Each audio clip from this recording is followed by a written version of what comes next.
मासूम शिव भक्त एक सच्ची कहानी। शंकर एक अनाथ लड़का था। उसको जंगल में रहने वाले शिकारियों के एक गिरोह ने पाला था। उसके पास कोई औपचारिक शिक्षा भी नहीं थी। वह केवल एक चीज जानता था कि उसे कैसे जीवित रहना है। शिकार करना और उनको मारना तथा जंगल के फलों को खाना और नदी के पानी को पीकर अपने आप को जीवित रखना जानता था। एक दिन वह अपना रास्ता भटक गया और उसने देखा कि कुछ लोग नदी के किनारे पर बने एक पत्थर की आकृति के चारों ओर जोर जोर से चिल्ला रहे हैं। कुछ लोग उस पर फूल, फल और नारियल चढ़ा रहे हैं। शायद उसने सोचा ये कोई मकान होगा जिसमें लोग रहते होंगे, पर यह एक प्राचीन मंदिर था। लेकिन शंकर ने इसे पहले कभी नहीं देखा था, पर इसके बारे में जानने के लिए वह काफी उत्सुक था। उसने तब तक इंतजार किया जब तक कि लगभग सभी लोग उस मंदिर से नहीं चले गए। अंत में उसने एक युवा लड़के को पत्थर की इमारत से बाहर आते देखा और उससे बात करने का फैसला किया और शंकर ने उससे अपने मन में आए कई सवाल पूछे। उसका पहला प्रश्न था, इस इमारत को क्या कहा जाता है? लोग अपने साथ क्या लाते हैं? फिर उन चीजों को अंदर वाली इमारत में क्यों छोड़कर वापस आ जाते हैं? चीजों को अपने साथ लाना और उन्हें अंदर छोड़कर वापस चले जाने पर वह लड़का शंकर की अज्ञानता व मासूमियत पर बहुत ही हैरान था और उसके सवालों से चकित भी था।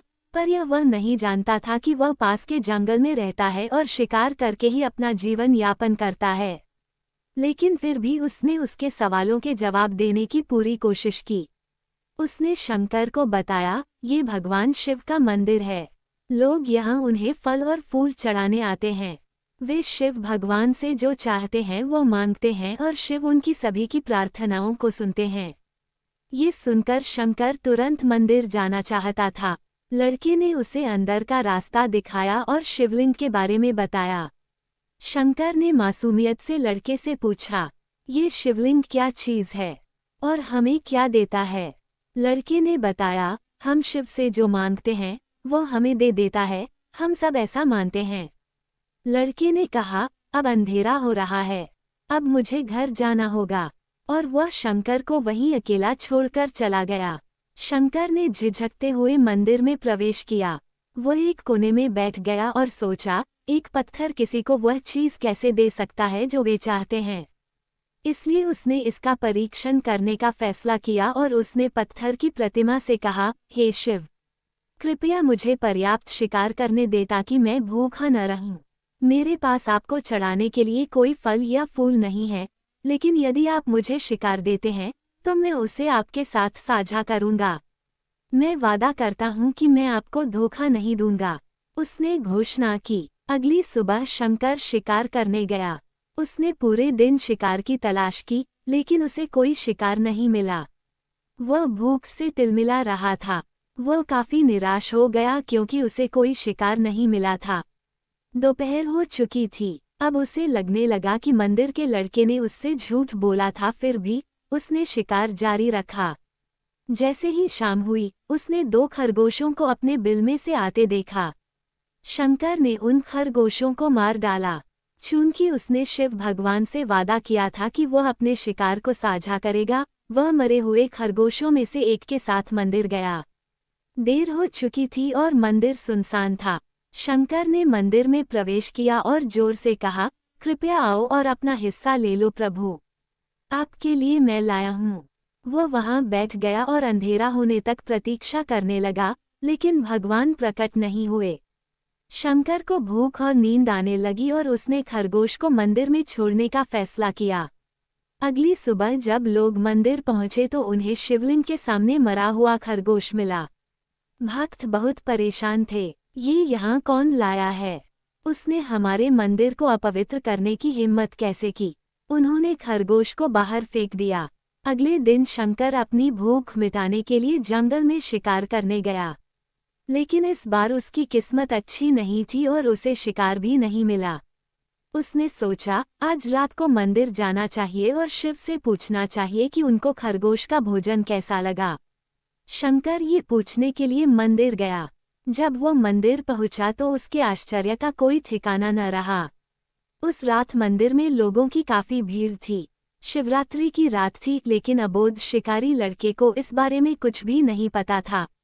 शंकर ने चारों ओर देखा और उस युवा लड़के को देखा जिसने उसको मंदिर के अंदर शिव से प्रार्थना करने के लिए कहा था। चूंकि उसे इतने सारे लोगों के आसपास रहने की आदत नहीं थी, उसने वहीं रुकने का फैसला किया और पास के एक बेल के पेड़ पर चढ़ गया। यह एक लंबा इंतजार था और समय बिताने के लिए उसने पेड़ से पत्ते तोड़कर जमीन पर फेंकना शुरू कर दिया। उसे अज्ञात पेड़ के नीचे एक छोटा सा शिवलिंग था जिसकी पूजा लंबे समय से नहीं की गई थी। शंकर के द्वारा फेंके गए बेल के पत्ते उस शिवलिंग पर गिरे। शंकर भजनों से मंत्रमुग्ध हो गया और धीरे धीरे साथ गाना और पंचाक्षरी मंत्र का जाप करना शुरू कर दिया। रात भोर में बदल गई और सभी भक्त मंदिर से चले गए। शंकर पेड़ से उतरा और मंदिर में प्रवेश किया। उसने देखा कि शिवलिंग की आंखों पर लाल निशान थे। वे कुमकुम से थे जो लोगों ने चढ़ाए थे, लेकिन शंकर को यकीन था कि शिव को उनकी आंखों में परेशानी हो रही है। उसने शिव की खेदजनक स्थिति के रूप में जो कुछ भी महसूस किया, उसके लिए उसे बहुत दुख हुआ। वो उनकी मदद करना चाहता था। उसने सोचा, शिव यहाँ अकेले रहते हैं और बीमार होने पर उनकी देखभाल करने वाला कोई नहीं है। जब तक भक्त उनसे मिलने नहीं आते, उन्हें भोजन भी नहीं मिलता। शंकर ने एक रात पहले भक्तों को शिवलिंग पर जल चढ़ाते देखा था। प्रभु को ठंड लग रही होगी, शायद वह कांप रहे हैं, उसने सोचा। आखिरकार वो केवल पत्तियों से ढके हुए हैं। तो उसने शिव से पूछा, मेरे स्वामी, मैं आपकी क्या मदद कर सकता हूँ? शायद कुछ खाना या दवा। मैं आपकी सेवा कैसे कर सकता हूँ? शिव ने उसे कोई उत्तर नहीं दिया। शंकर ने सोचा, भगवान वास्तव में बहुत बीमार है क्योंकि वह अब उत्तर देने में भी असमर्थ हैं। वह तुरंत जंगल में गया, कुछ औषधीय जड़ी बूटियों को लाया और लाल निशान पर उनका लेप लगाया। लेकिन कुछ नहीं हुआ। उसने कहा, लगता है कि यह अंधे हो गए हैं। मुझे प्रभु को अपनी एक आंख देनी चाहिए ताकि वह ठीक हो जाए। ये निश्चित रूप से उन्हें खुश कर देगा। उसका दिल पवित्र था और उसने वहां शिव के हाथ में रखे त्रिशूल को उठाया और त्रिशूल को अपनी दाहिनी आंख की ओर ले गया और अपनी आंख को निकालने का प्रयत्न किया।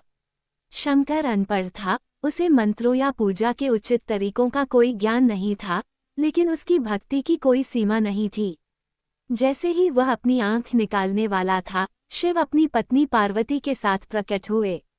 उन्होंने पार्वती से कहा, इस भक्त शंकर ने अनजाने में शिवरात्रि पर उपवास किया, बेल के पत्तों से मेरी पूजा की और साबित किया कि उनका दिल बेदाग है।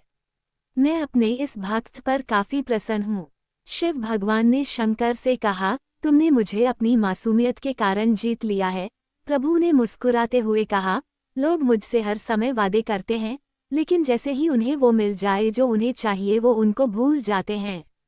दूसरी ओर, तुमने मेरे साथ एक सच्चे इंसान की तरह व्यवहार किया और यह वास्तव में बहुत दुर्लभ है। अब से तुम मेरे इस संसार में सबसे बड़े भक्त माने जाओगे और तुम्हारा नाम मेरे साथ सदा जुड़ा रहेगा। तुम कई सदियों तक जीवित रहोगे। इस बात को कहकर भगवान शिव व मां पार्वती अंतर ध्यान हो गए।